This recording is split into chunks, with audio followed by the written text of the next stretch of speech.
Welcome to Piano Inspires podcast, celebrating pianists, teachers, and innovators as they share their inspiring stories about the transformative power of music. Are you ready to take your piano journey to the next level? Introducing the PianoInspires.com subscription. With the PianoInspires.com subscription, you'll gain access to hundreds of teaching videos and webinars by experts in our field. This wide variety of topics is perfect for teachers, students, new professionals, advanced performers, and amateur pianists. These videos will inspire and guide you every step of the way. But that's not all. Your subscription also includes access to Piano Magazine. Dive into each issue packed with the most dynamic content, expert interviews, music, and book reviews, and more to keep you connected with the piano community. Check out PianoInspires.com today and unlock a world of piano teaching, learning, and performing. For more information, visit PianoInspires.com/subscribe and use coupon code PODCAST15 and subscribe today for less than $3 per month. Thanks for listening to the Piano Inspires podcast and enjoy the episode. Well, hello, everyone. My name is Artina McCain, and I am one of the program advisors here at the Francis Clark Center. Today, I have the immense pleasure to interview the luminary, Martha Hilley. I'm sure all of you know about her because she has been such a staple in our field for so long. But if you don't know, I will read a little bit about her. Professor Martha Hilley joined the faculty of the University of Texas School of Music in 1982 as coordinator of group piano. In 1986, she became head of the keyboard division and served in that position until 1989. She served for 5 years as associate director of the School of Music, as well as director of undergraduate studies, and was chair of the 99-2000 University of Texas Faculty Council. Ms. Hilley has been an active participant in workshops, conferences, and seminars on the international, national, state, and local levels. She has been co-curriculum coordinator for the international pedagogy workshops in Italy, Belgium, Norway, Australia, and Hawaii, and served as pedagogy faculty for the Fairbanks Summer Arts Festival in Alaska, Shanghai University's Summer Keyboard Institute in Taichung, Taiwan. Her abilities as a teacher were recognized in 1983 when she received the Texas Excellence Teaching Award, and again in 1988 when she was awarded one of 4 Dads Association Centennial Fellowships for excellence in undergraduate teaching. In 92, Professor Hilley was recipient of the prestigious Orpheus Award presented by Phi Mu Alpha Sinfonia in recognition of her contributions to the field of music. In 97, she was awarded the Outstanding Collegiate Teacher Award by Texas Music Teachers Association. In 98, Hilley was awarded the William David Blanc Professorship in recognition of outstanding undergraduate teaching and research. In 2000, she was chosen for membership in Leadership Texas and was elected in September of 2000 to the Leadership Texas Alumni Board of Directors. Hilley was inducted into the Academy of Distinguished Teachers at UT Austin in 2005 and awarded the Distinguished Service Award from the Music Teachers National Association in the spring of 2008. Professor Hilley's articles have been published in Clavier, Piano Quarterly, and Keyboard Companion.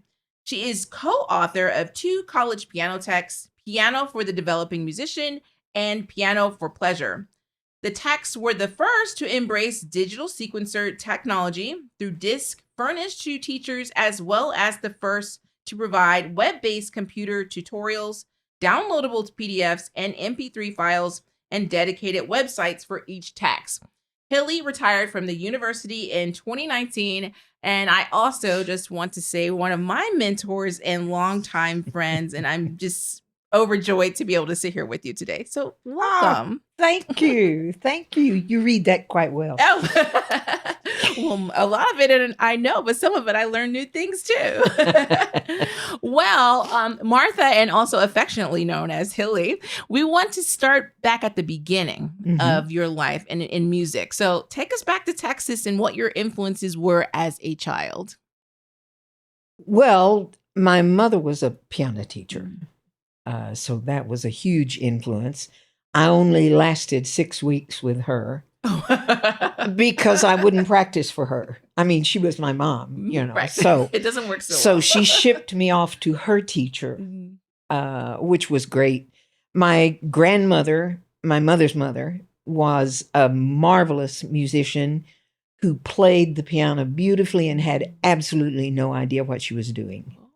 Everything was by ear. And I used to beg her. I would sit down and say, Gran, please teach me what you're doing. And she said, baby girl, I don't know. God puts it in my head, in my ears, and I use my fingers to put it on the piano, and that's what comes out.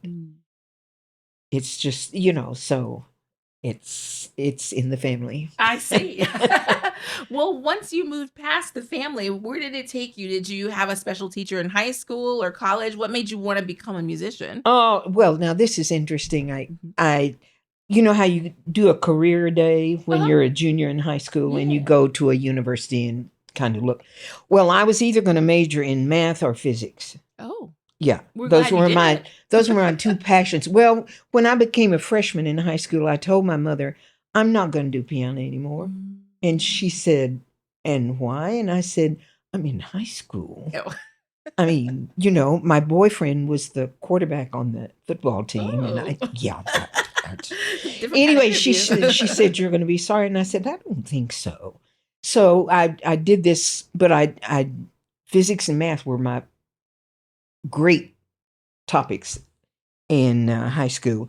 And so I went to career day and I got an offer from math and I got an offer from physics for scholarships.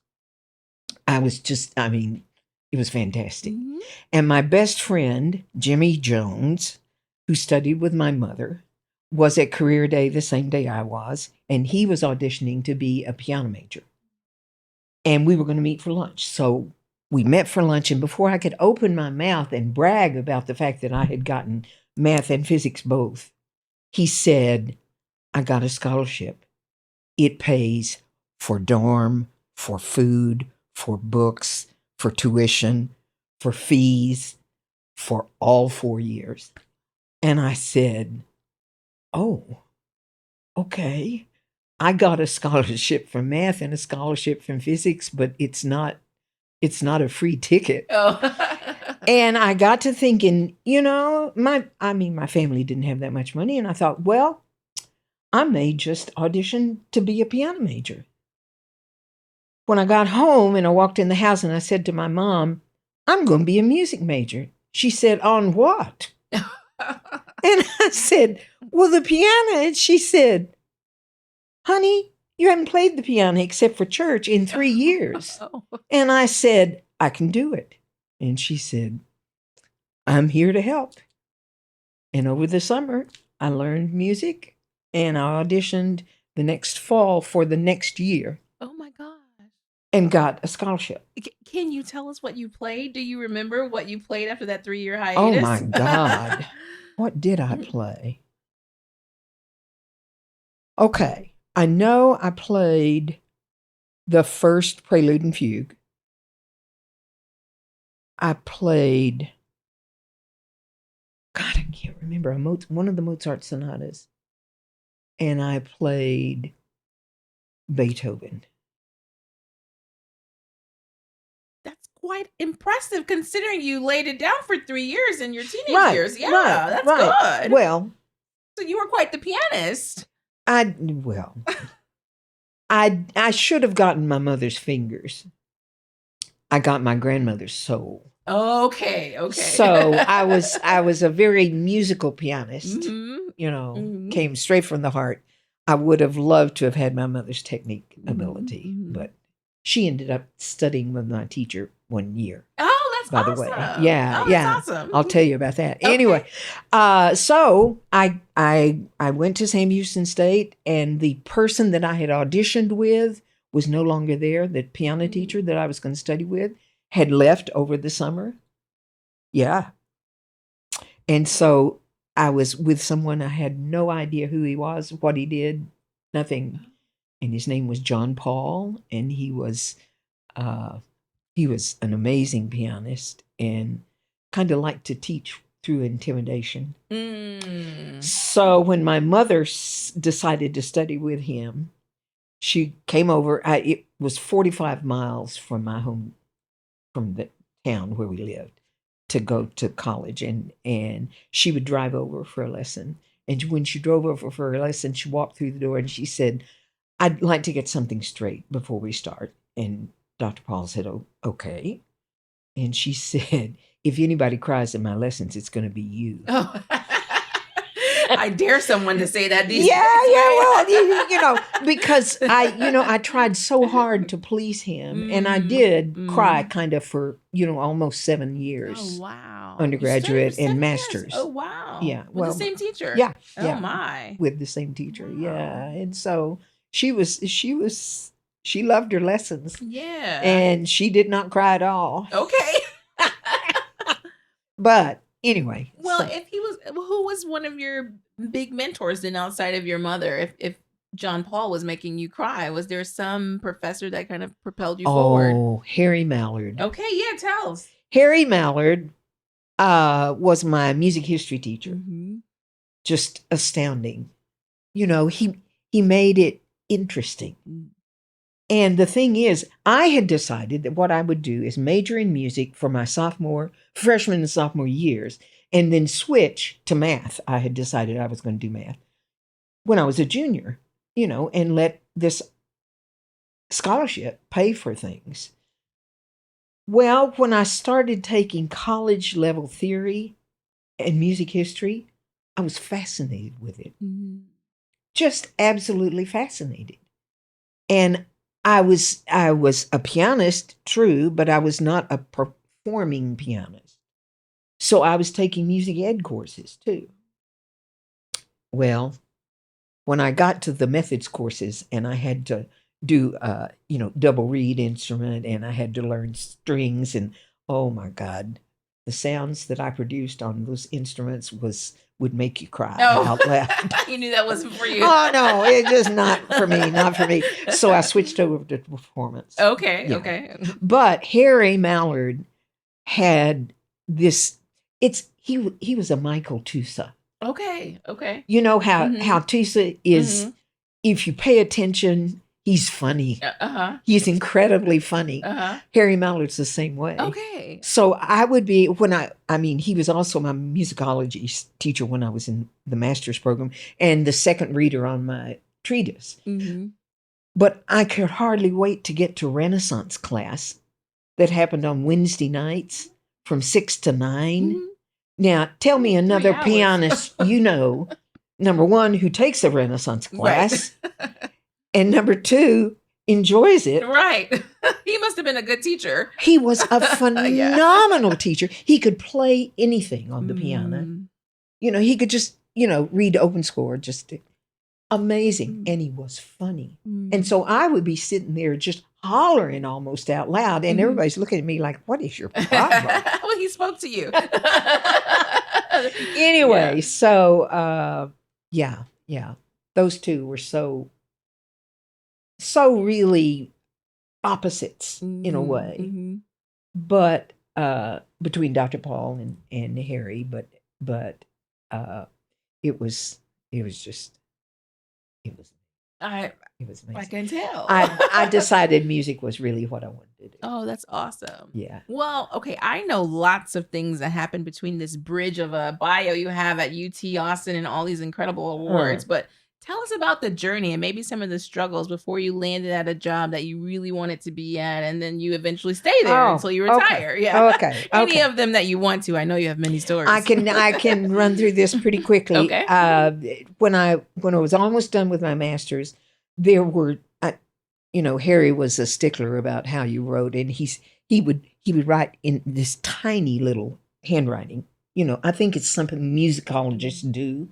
It must be because they write in the margins of books or something. And he had written all through my treatise, don't visit.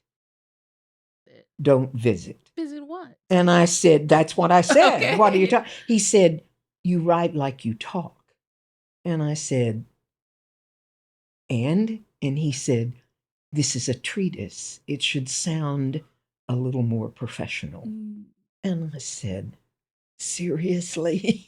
He said, seriously. Mm. Well, what I had done, I had asked, rather than write another treatise on another dead German composer or pianist or something, I wanted to write something that I would learn from. And I was teaching both group piano and applied piano as a grad assistant. And I noticed that my kids in group piano were progressing more quickly than the students I had in one-to-one. And a lot of it had to do with, I think they call it butts and seats. Yeah, I mean, the group piano kids were with me 3 times a week, 50 minutes each time, while the applied students were with me 50 minutes once a week. Right. They did have my total attention, but I couldn't bring the things to them that I was bringing to the class that, where I was talking about what they were doing in theory class and talking about what they were doing in music history class and all those things, So, and my teacher had said, when he said, you're going to do group piano, I said, okay. He handed me the key to the room and he said, oh, by the way, there's a teaching manual in the chair seat for the teacher piano. That was my training. Wow. And here you are. And here I am. Yeah. And I've never done this in my life. And so I wrote the curriculum for my students on their advice to me. I asked them, what do you hope to get out of this class? Well, from some of them I got out the door. Right. Is what they hoped. Right. That they wouldn't have to take piano because they wanted to be in a practice room working on their oboe or their viola. And I understand, I understand that. But I got such good response from my kids that we really zeroed in on what we were doing. And I found that they were making better scores in theory class. They were making better grades in music history. And it was a lot of it was because what was happening in piano class. Yeah. So that ended up being my treatise. Wow. But I had to do this rewrite because of Harry, saying you're visiting, So I did that, but I hadn't finished it. And at this time I was married and I was also getting a divorce. Okay. And that's a challenge. I had written lots of letters about jobs, for positions and no response, no anything. And I was broke, and the only thing I got out of the marriage was the puppy dog we had. Yes, everything else, So I called a friend in Dallas and said, okay, I'm coming to Dallas to find a job. Can I sleep on your couch until I get a job and get enough money so I can have an apartment? And he said, on one condition. And I said, and what is that? And he said, are you bringing Pooh with you? Well, that was my poodle puppy. And he loved Pooh. Winnie the Pooh. Oh, yeah. So cute. So anyway, so Pooh and I went to Dallas and we lived on Bill's couch. And anyway, the first job I got was as a cocktail waitress. Yes. Now, I was hoping you were going to tell at this time in Dallas, Texas, you couldn't walk in a bar and have a drink. It was no liquor but the drink. You had to go south of the Oklahoma, the Trinity River. Okay. But the hotels put bars in their hotels. And if you were staying in the hotel, you were automatically a member of the clubs if you were a townsperson and you brought an unopened bottle of wine or liquor, they put it in your locker, locked it in there, and you became a member of the club. You paid minor dues. But, and all the hotels were doing this. And so I got a job at the Royal Coach Inn. I was at the Top of the Castle Club, which served wonderful food and liquor. There were 11 of us who had graduate degrees, and I almost had mine, and no jobs. We were all cocktail waitresses. Well, what I found out is I was good at it. Yeah. I was good at it. And my station, when I looked up, when the elevator opened, I could see my regulars coming, and I knew what they wanted, and I knew where they always sat. And I would run over to the bartender and say, okay, I need this, and I'd have the drink there before they ever got. Well, what this did, we got an automatic gratuity of 15%, which was unheard of. Yeah. But we also made $1.99 an hour. Was that pretty good back then? I guess. Oh. But I made so many cash tips. Oh, okay. You know, they liked this. You knew their name, you knew what they had to drink. And so, and you'd find a $20 bill under their bill that they had signed, and you'd find a $50. One time I found a $100 bill. That was real good back then. That was really good. That was really good. Well, one of my regulars came in one day and he said, Martha, 3 friends of mine from Joplin, Missouri, moving to Dallas because they want to do franchises of Dairy Queens. They need a receptionist. And I said, okay. And he said, well, I told them about you. And I said, you did? And he said, yeah, and they want to meet you. And I said, really? He said, well, you told me you want a day job so that you can pay off your college, bills and whatever. And I said, well, that's true. Well, I met with the oldest brother. His name was Jack. He was the developer. The middle one was Ed, and he was the accountant. And the youngest one was Bill, and he was a lawyer. So they had it covered. Yeah. This is good. Well, it was kind of instant. I got the job. Oh, okay. So I was a receptionist by day, a cocktail waitress by night. And in my first year there, I paid off every penny I owed. Wow. Now, this was 1969. In 1969, I made $28,000. Tell us what that's like today. What would that be? Oh God, I don't even know. 70,000, you think? I don't know. Oh, I have no idea. Some people still make that now, and that's yeah, right. It's true. Right. Anyway, so I had an apartment and all this, but I'm sitting at my desk at my receptionist job, thinking about the fact that I had all these years in college and all this money that I spent, and it's really what I should have been doing. By now, I had rewritten my treatise. They hadn't approved of it yet. But I thought, I wonder what would happen if I sent a copy of my treatise to Wurlitzer Corporation, to the music education department, to just show them what their product had done to help my students do better. Well, there no computers, no internet, no anything. So I went to the Dallas Library and found out what town Wurlitzer Corporation was in, and got a phone number and all of this. And I still owe Jack Pratt for that long distance call. I used my phone at work because I didn't have a phone in my apartment yet. I hadn't made all that money yet, so I couldn't afford a phone. So I called Wurlitzer. And this nice woman answered, and, I told her what I was interested in doing. She said, well, why don't you just send it to us and we'll see about that? And I said, that would be great. And she said, can you send it today? And I said, you bet.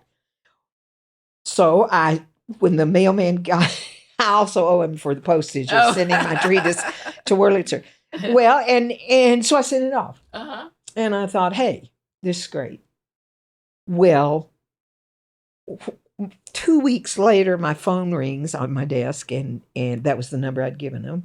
And I Holiday Inns in Mexico. By now, the Pratts had won the franchise rights of Holiday Inns in Mexico.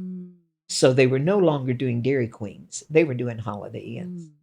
Holiday Inns in Mexico, may I help you? And this man said, I need to speak with Martha Hilley. And I said, this is she. And he said, Martha, my name is Lou Hollingsworth, and I'm head of music education for Wurlitzer Corporation. Artina, you almost passed out. I dropped the phone on the floor. Oh, my. Now, by the time I got it up off the floor, he was laughing out loud. And he said, I suppose you didn't expect to hear from me. And I said, not in this lifetime. Well, been a comedian too. it was amazing. It was amazing. He was calling to tell me that they were getting ready to have this conference that they have every year for the employees of Wurlitzer, the salespeople, the district, the different divisions and all of this stuff. Lots of people. They have like 200 people that come to this thing. And they also invite 100 piano teachers who have a 2-day seminar with Larry Rast. Now, I had no idea who Larry Rast was. Never had heard of him. But I'd never had training, you know. He was the head clinician for World Electric Corporation in group piano. It was like meeting God. I mean, I couldn't believe, first of all, I couldn't believe they wanted me to come. And I said, you do know I'm a receptionist and a cocktail waitress. He said, it's intriguing. We think you're our kind of people. Oh. And I said, okay. And he said, okay, our conference is for 2 weeks. And I said, I haven't been at either one of these jobs for over a year. I don't have that much vacation time. He said, I'd be happy to call your bosses. And I said, okay, why don't you let me talk to the boss at my day job and to the club manager at my night job, and I'll let you know. And he said, can you let me know within the week? And I said, sure. Well, I hung up and I went in to see Jack, and I said, have you got a minute? He said, for you, you bet. And so I sat down and I told him, and he said, well, you're going. And I said, I don't have that much vacation time. He said, Martha, do you really think that I think, and Ed and Bill think you're going to be in this job for the rest of your life? And I said, I love my job. And he said, and we love you. But this is not what you want to do. Right. You're a musician. Yeah. And I said, well, yeah. He said, go. And I said, okay. And he said, when are you going? And I said, it's in 2 weeks. And he said, that's fine. Well, that night, I went to work a little early, and I said to George, I need to talk to you. And he said, okay. He said, well, go. See, I love it. So I went. Well, I met all these people. It was astounding. Now, I learned something on this first day of the teacher thing. Larry Rast was, he was just, it was like magic. And we had a break at noon and went to lunch. And when we came back, he said, everybody take off your name tag. So we took off our name tags. He said, okay, turn them face down. And we did. And he went around that room, Artina, and told every single one of us our first and last name and where we were from. Oh, wow. Now, he had met us at 8 that morning. Oh, wow. That's special. That's unbelievable. Yeah. Unbelievable. Yeah. Well, I could barely concentrate on what he was doing the rest of the afternoon. Right. And the minute it was over, I walked up to him and I said, how'd you do that? And he said, how'd I do what? And I said, the name thing. And he kind of smiled and he said, you liked that. And I said, I have to know how you did that. He said, it's easy. I said, don't tell me that. No internet. That's impressive. Yeah, right. And he said, okay, I always request a registration list of people that are coming. Okay. And I request it as soon as I can get it. And I have copies all over my house and all over my office. And every time I walk by a copy, I pick it up and I read out loud the names of the people and where they're from. Out loud. That's very important. And then I put it back down. And then the next time I read some more names. And he said, by the time I get here, I know you. All I have to do is put a face with the name I already know and where you're from. And I said, that is astounding. He said, try it, you'll be amazed. Do you remember that I would say to the graduate assistants at UT, you've got 1 week to learn the names of your students in piano class, because this is not, their name is not Piano 8. Right, exactly. These are human beings. Yeah. They're real people. And you need to do this. And they're going like, what? And I did the same thing with the students in group piano. I would say to them by the second week, okay, we're having a test at the end of the week. You have to know the first and last names of the people that you're sitting in class with, what's their instrument and what's their major. And they're going, what? And I said, and it has to be written down, spelled correctly, you know. And when they got to class, I made them change pianos. Test them. Yeah. Test them. And that grade counted as much as anything they played. And I'm trying to teach them the importance of, and Larry said to us, there's not a sweeter sound to a person than someone saying their name. And it's true. It makes you feel special. It's true. Yeah. It's true. Yeah. Now, my record is 112.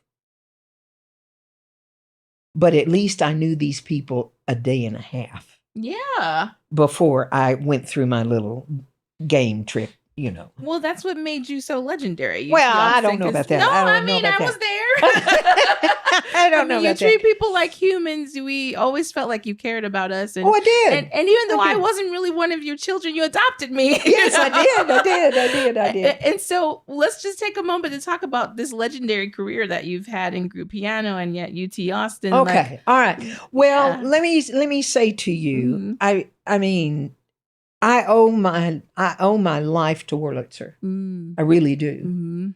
Because what was happening that I didn't realize is when schools would call them and say, we've got an opening, but we need somebody that's trained in group teaching. And before I left that 2-week thing, they offered me a job doing 6 workshops a year for Wurlitzer for teachers on group teaching. And Larry trained me. And what I didn't know was when colleges would call, they were giving out my name. So the first time I actually applied for a job and interviewed and had to teach was when I came to UT. And I'd been teaching in higher education 12 years before I came to UT.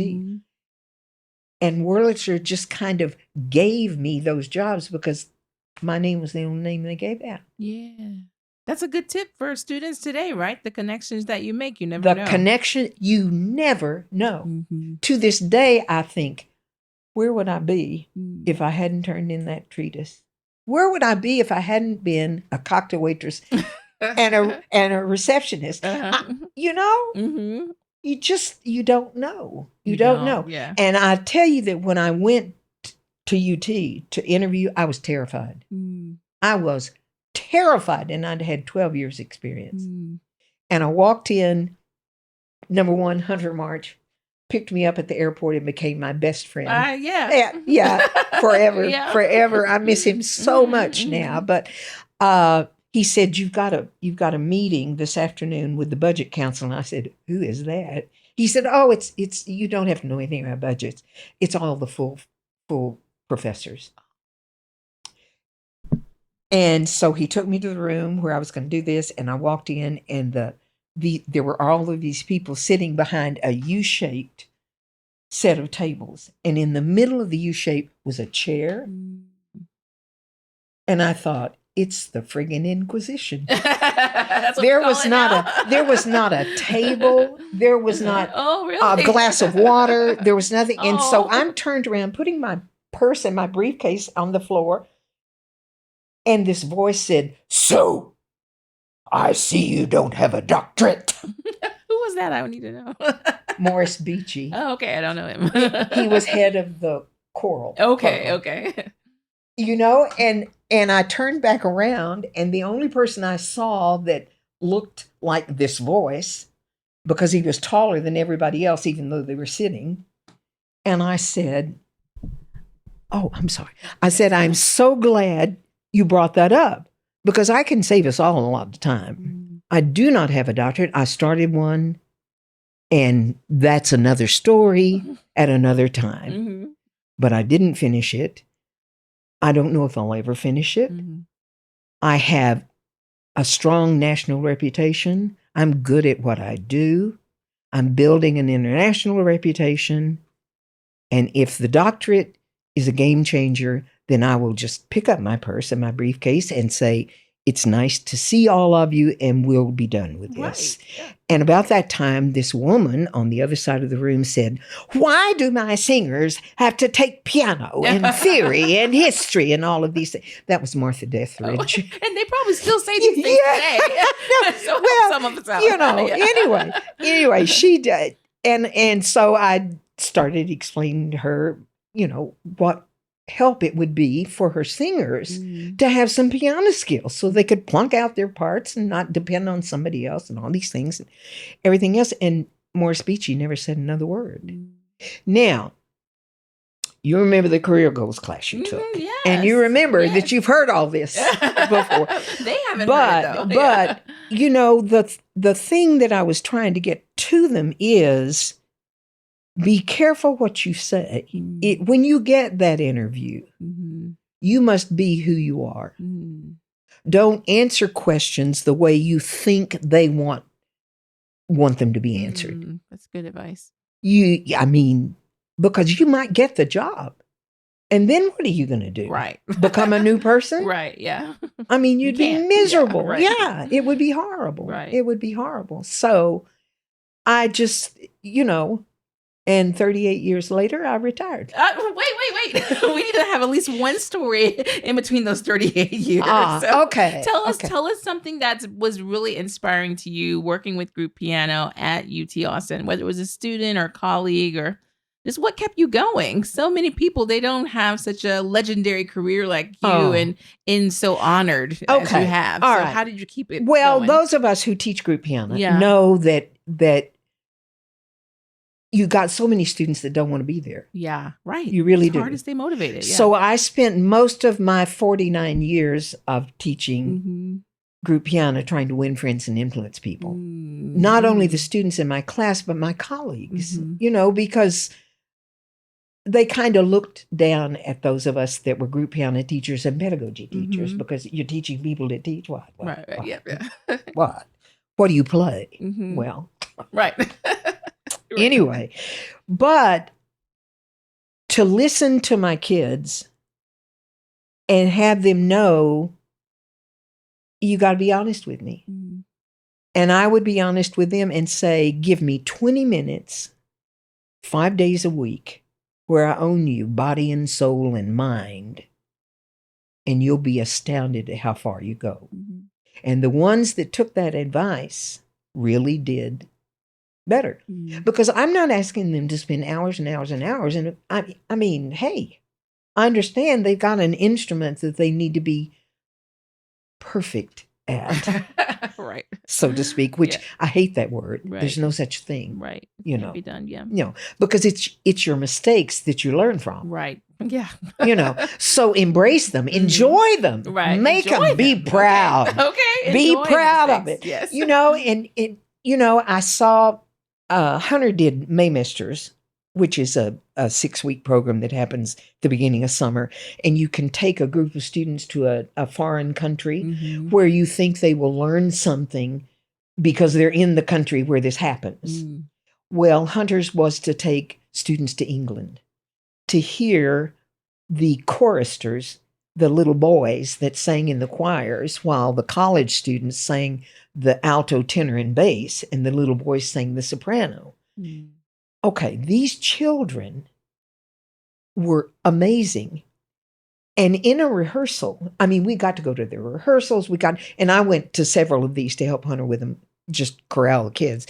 But if you were having a rehearsal and you see these little boys and they put their hands up like this, and after that, I went up to the director and said, what does this mean? He said, oh, they've made a mistake. And I said, they've made a mistake and they put their hand up, but you didn't stop anything. And he said, no, we don't stop to correct mistakes. But they say, I made the mistake and I'll try not to make it again. And I said, so they embrace their mistakes? Well, I could hardly wait to get back to Austin and walk in my piano class the next fall and say, hey, this is what they do in England. Oh, gosh. Just leave my hand up. Yeah. Well, and they kind of got to where, yeah, it's Right. me. Yeah. And I mean, that's what you do as a musician. I mean, if you're out on the stage and you make a mistake, do you stop? No. My God, you pray you can improvise enough Right. to get out Exactly. of it. Yes. You fake it. Yeah, And you nobody do. knows anyway. half Right, the time. Yeah. right. Yeah. Well, tell us what's something interesting that you're doing in retirement now. Are you still teaching group piano? Of What's course, happening? I'm still doing it. I'm still doing that. I got on the lease purchase program with Capital Music and Roland. I also owe huge thank yous to Roland. But I got 4 student pianos. I took Mother's master bedroom downstairs, put a new floor in it because I can't move pianos on a carpeted floor. Right. And got 4 student pianos and a teacher piano because in COVID, past COVID, you have to be able to separate people, and they'd wear masks and all this stuff and everything. But I was going to start in 2020. Well, we all know what happened in 2020. And then the first variant came out in 21. And then the second variant came out in 22. But January of 23. Okay. Oh, this is recent. Yeah. At age 79, I opened my first studio. Oh my gosh. This is my round of applause for those of you listening. 79. Yeah. Wow. 79. Yeah, right. But the beauty of it is my students are beginning adults, age 60 and older. That's awesome. Honey, you got to try it. I need to come by your house when I'm in Austin. Yes, you do. Yeah. And see the lab. They are wonderful. They're curious. They can't believe that they're going to be able to do this. It's the only other students that I have ever seen that have been this excited were the preschoolers that I taught at the University of Minnesota. That was another story that was just incredible. But they just, they're just enchanted with it. Plus they want to know why, who, how, why. All the questions that you wish your students in college would ask. I mean, they can't wait to. And most people that I've talked to know that my publisher took Piano for Pleasure off the market. Anyway, I fought them and got the copyright back. Oh, yay. Yeah. And it was a book that Lynn and I wrote for the non-music majors. College students in chemistry and law and whatever. And so I'm redoing it, but I'm using my adults as guinea pigs because I'm going to turn it into a book for that community.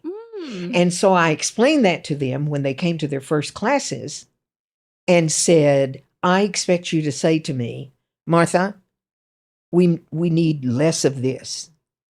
I need more of this. Why don't you do this earlier? I don't think we have enough sense of our fingers to do this yet. And they have been wonderful. They have just been wonderful. Oh. They have. The first thing that happened, do you remember that there's an Amazing Grace that they do at the first lesson on the black keys? And they cannot believe they're playing Amazing Grace. They are playing Amazing Grace. So awesome. At least the first page of it. And this guy came up with a fingering suggestion so that they wouldn't have to cross over. Okay. And I said, well, most of the females like to cross over. They think it makes them look good. Right, yeah. And he said, well, I think this feels better. And I said, okay, let's try it. And we tried it.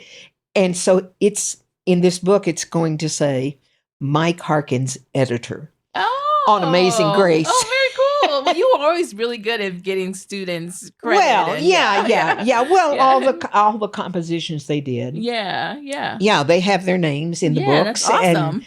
And they're published composers. I know. They think that's pretty hot that stuff. For Students. Yeah, that's incredible. Yeah. Yeah. So my adults have been great. Oh, look at that. This is encouragement for people who retire that at 79, you start something completely new. Right. And I will say to you, those of you that are interested in doing group teaching, at the end of the first year, I paid off the lab cost.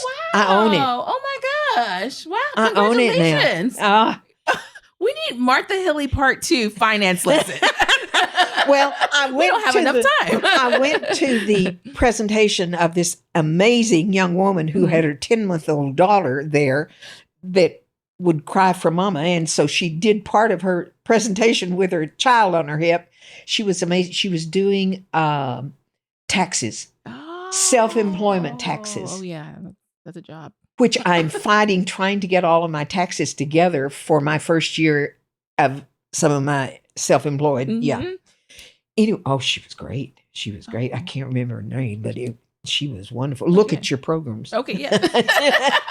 We will for those She of you had who, and she's so 24. young looking, and Yeah. she was quoting all tax laws and all this stuff. And it was Wow. great. Wow. Yeah, it was great. Yeah. Well, we are going to have Martha Hilley Part 2. I'm going to request it right now. But we always like to end the interview with, how does piano inspire you? Which I feel like you've already told us, but how do you feel like piano inspires you in this portion of your life?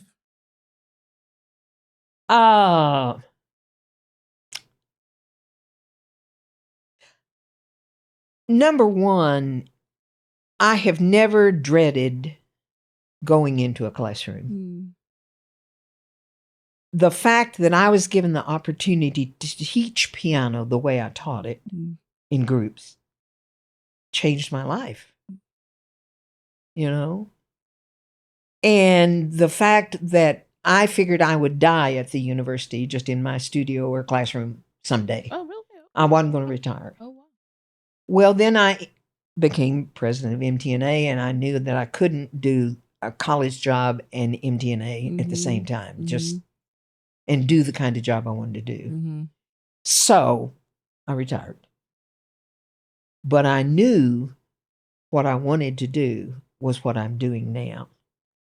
Because piano has shown me, not only does it inspire me to be the best teacher I can possibly be, but it inspires everybody that gets involved with it, if you allow them to be inspired. If you allow, yeah. And group piano gives you the chance as the teacher to shut up. I know people think, my God, you talk all the time. But I shut up every once in a while and let the students talk about the mistakes they've made or something that a particular way they practiced on something. So they have the opportunity of not only having a teacher, but having peers in the same room with them that have the same problems that they have, but they found a solution. And so they talk about it, and it's not coming from me all the time. Right. Because, and you've been on the website before that goes along with the classes. I've had students that come up to me and they say, Hilley, I cannot get away from you. I go to the website and I turn on a sound file and there you are. And I said, well, honey, I go to the practice room with you to try to talk through things because I have an idea of the mistakes you might be making and things like that. So, I inspire them maybe, but they inspire me more. And they inspire me because of what they do with the piano. So the piano is my life. Now, I'm not a performer. A stroke in 1993 when I was 49 took care of that. Oh, yeah. From the standpoint of what it has done to my left hand. But that's okay. I can still play chords and things like that. And, but piano will never leave my life. It just won't. Yeah. Yeah. So I guess that's inspired. That is very inspired. That's inspired. And you inspire us. You've inspired me. You always made me feel seen, even in places where other people didn't see me. So I just want to tell you that. Oh, honey. We love you, Hilley. Oh, yes. And the love is coming back. And if you all have never heard of Martha Hilley, I don't know how, but hon, y'all have just heard from her. So thank you for being on the show today. Oh, thank you for letting me do this. All right. Okay. The Francis Clark Center is a not-for-profit educational organization that serves the advancement of piano teaching, learning, and performing. Divisions include Piano Magazine, Piano Inspires Kids, Journal for Piano Research, National Conference on Keyboard Pedagogy, the New School for Music Study, Piano Education Press, International Online Teacher Education, and Piano Inspires Online Community Hub. Please visit us at pianoinspires.com to learn more about our impactful work and inspiring community.